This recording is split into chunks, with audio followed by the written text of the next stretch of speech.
Баткен облусунун Актурпак айылы күрүштүн аймагы. Мында шалы бышып жетилгенден тарта бир да бекер отурган жанды көрбөйсүң.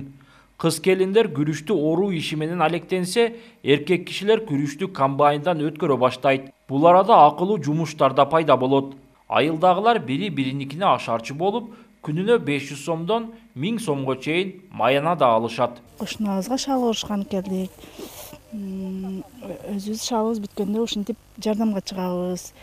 Айылдагы аялдар жардам берип өздөрүнө киреше киргизет, үйлөрүнө күнүнө 500дөн иштейт.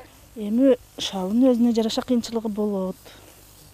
Ушундай кыйналасың, иштин кыйыны болот да. Ушинтип барабыз айылда.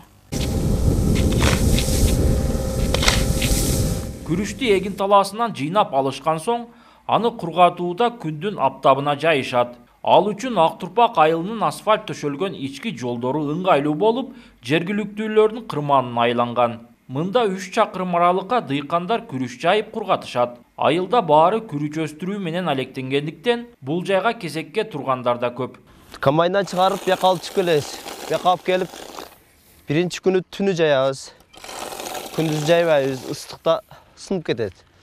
Анан экинчи күнү күндүз да жая беребиз. Актурпак айыл өкмөтүндө дыйкандар негизинен күрүч өстүрүү менен алектенет. Андыктан бул аймакта күрүштү кайра иштетүү жакшы жолго коюлган. Айылдагы жеке ишкер Назирбек Эргешев 2 жыл мурун күрүштү актап чыгаруучу тегирмен курган. Бүгүнкү күндө суткасына бул тегирмендер 3 тоннадан 6 тоннага чейин күрүштү актап чыгарышат.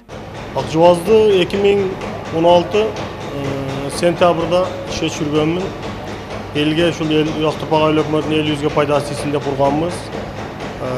Азыр жерде 10 күрүч неме урчу роботубуз бар. Бир партиясында 3 тонна күрүч чыгат. Эми сезондо 2 партия күрүч чыгарабыз. Колумда бир жумушчум бар. Ого да акчасы, ошол акысын берем, айлыгын төлөп берем.